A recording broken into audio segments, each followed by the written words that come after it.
ಭದ್ರಾ ಜಲಾಶಯ ಸಮೀಪ ಸ್ಫೋಟಕ ಬಳಕೆ ಕಾಮಗಾರಿ, ಮಾಜಿ ಶಾಸಕ ಎಂಪಿ ರೇಣುಕಾಚಾರ್ಯ ತೀವ್ರ ಆಕ್ರೋಶ.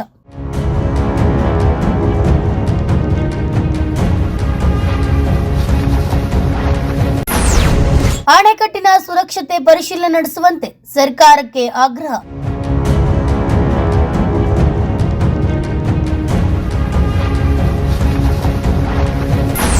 ಲಕ್ಷಾಂತರ ರೈತರ ಹಿತದೃಷ್ಟಿಯಿಂದ ಕಾಮಗಾರಿ ತಾತ್ಕಾಲಿಕ ಸ್ಥಗಿತಕ್ಕೆ ಒತ್ತಾಯ. ಹೌದು, ಭದ್ರಾವತಿ ತಾಲೂಕಿನ ಭದ್ರಾ ಜಲಾಶಯದ ಸಮೀಪ ಜಿಲೆಟಿನ್ ಸೇರಿದಂತೆ ಸ್ಫೋಟಕಗಳನ್ನು ಬಳಸಿ ಜಾಕ್ವೆಲ್ ಕಾಮಗಾರಿ ನಡೆಸುತ್ತಿರುವುದಕ್ಕೆ ಮಾಜಿ ಶಾಸಕ ಎಂಪಿ ರೇಣುಕಾಚಾರ್ಯ ತೀವ್ರ ಆಕ್ರೋಶ ವ್ಯಕ್ತಪಡಿಸಿದ್ದಾರೆ.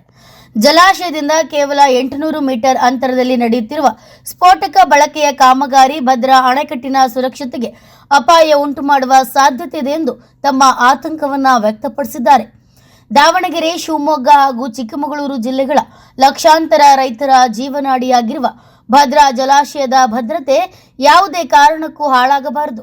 ಕುಡಿಯುವ ನೀರಿನ ಯೋಜನೆಗೆ ನಮ್ಮ ವಿರೋಧವಿಲ್ಲ, ಆದರೆ ಅಣೆಕಟ್ಟಿನ ಸುರಕ್ಷತೆಯನ್ನು ಕಡೆಗಣಿಸಿ ಸ್ಫೋಟಕ ಬಳಸಿ ಕಾಮಗಾರಿ ನಡೆಸುವುದು ಸರಿಯಲ್ಲ ಎಂದು ಎಂಪಿ ರೇಣುಕಾಚಾರ್ಯ ಹೇಳಿದ್ದಾರೆ.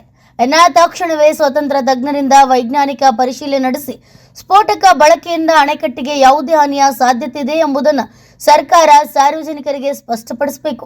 ಪರಿಶೀಲನೆ ಪೂರ್ಣಗೊಳ್ಳುವವರೆಗೆ ಕಾಮಗಾರಿಯನ್ನು ಸ್ಥಗಿತಗೊಳಿಸಬೇಕು ಎಂದು ಆಗ್ರಹಿಸಿದ್ದಾರೆ.